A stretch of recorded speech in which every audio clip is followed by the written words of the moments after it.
All right. So Carson, last time I saw you, you and Caleb had a gap on carry. Mm-hmm. How'd that happen? What happened after that?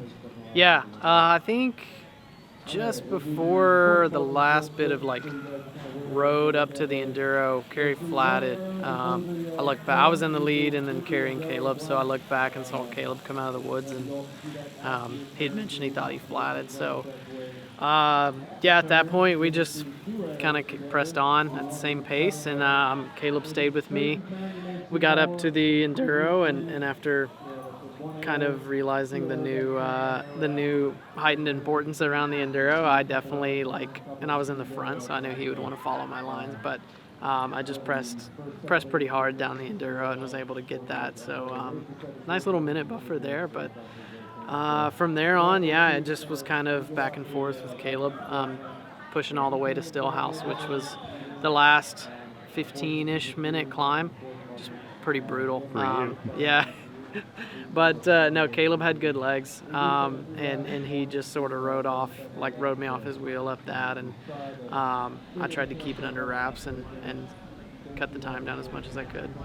All right. How far back do you finish on him at the end? I think a minute and a half, maybe all right, so two.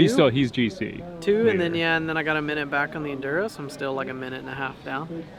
But Okay. yeah, he had good legs today, so like nothing I can do about it. But yeah, today was hard. Took a lot more out of us. Do you feel like with the Enduro, do you feel an advantage leading into it or chasing down the rider in front?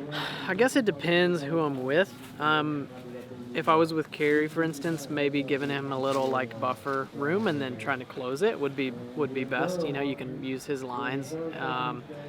But for me, if I had to choose, and gamble, I'd probably rather lead. I feel like I do pretty good on the fly and being able to just see my lines and go off the cuff a bit. Also, if you're just riding with one other guy, like Yeah. you were with Caleb, and you start to hang back, like they know what you're doing, Yeah, right? exactly. They're like, hey, what? Like, Yeah, exactly. But like I said, I feel pretty good off the cuff, so I tend to try to lead into those sections even if I haven't seen them. yeah, what do you ride for a bike? I'm on the Trek Super Caliber, so it's Just how much travel and... pretty small. It's 100 in the front, 60 in the rear. Oh, It's a small bike. It's all right, so you just need to know how to ride your bike. yeah. Ride that here. So it's an XC build that they have, but I put cush core in it, front and rear, and yeah, like you said, it depends on how you ride. Would you want any more bike, or is that adequate for you?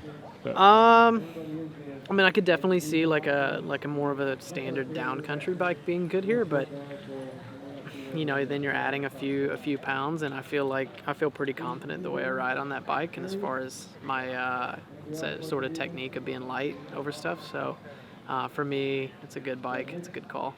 All right, so what do you know about tomorrow's stage, and you got any plans to get back that time on Caleb? Yeah, we'll see what's cooking up. I'm pretty chilled right now, to be honest, but as we get warmed up, we'll see. I hear it's a lot faster, a lot of less awkward time in the woods, a little more like flow between the trail, because today there were sections that was like a creek. You're just riding down like a creek bed. So tomorrow will be fast, and the climbs are shorter and punchier, and I feel like I have some good punch right now because I'm sort of in the middle of XC season. So if all goes well and we keep air in the tires, then I'll try to see what I can do on some of those late stage climbs. All right, man. We'll see you out there tomorrow. Thanks A lot. Appreciate it.